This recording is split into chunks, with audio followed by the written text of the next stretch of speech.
Rolling. સમગ્ર દેશની અંદર 2024-25માં કેન્દ્ર સરકાર દ્વારા પીએમ ઇન્ટર્નશીપ સ્કીમ લોન્ચ કરવામાં આવી. આ જ્યારે જાહેરાત થઈ અને બજેટમાં જોગવાઈ કરી ત્યારે કહેવામાં આવ્યું હતું કે દેશમાં 5 વર્ષની અંદર 1 કરોડ યુવાનોને સીધો લાભ આપવામાં આવશે.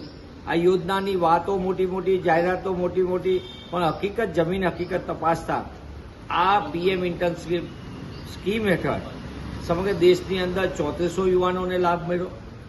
ગુજરાતની અંદર 11,000ને જ્યારે ઓફર કરવાની વાત આવી એની સામે માત્ર 1,000 યુવાનોને આની તક મળી, ઇન્ટર્નશીપ પૂરી કરી. એટલે કે માત્ર 8% પીએમ ઇન્ટર્નશીપ યોજના હેઠળ લાભાર્થી છે. એટલે કે 92% યુવાનો એનાથી વંચિત રહેશે.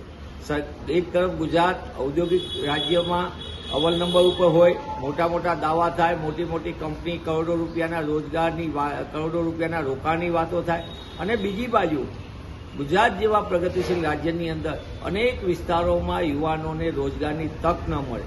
આ સંપૂર્ણપણે આંકડા ભારત સરકારના આંકડા છે અને ભારત સરકારના આંકડાએ રોજગારના મોડેલની પોલ ખોલી દીધી છે. ત્યારે હું આપના માધ્યમથી માંગ કરું છું કે ગુજરાતની ભાજપ સરકાર ગુજરાતના યુવાનો સાથે છેતરપિંડી બંધ કરે. દેશની મોદી સરકાર, કેન્દ્ર સરકાર દેશના યુવાનો સાથે છેતરપિંડીને વિશ્વાસઘાત બંધ કરે.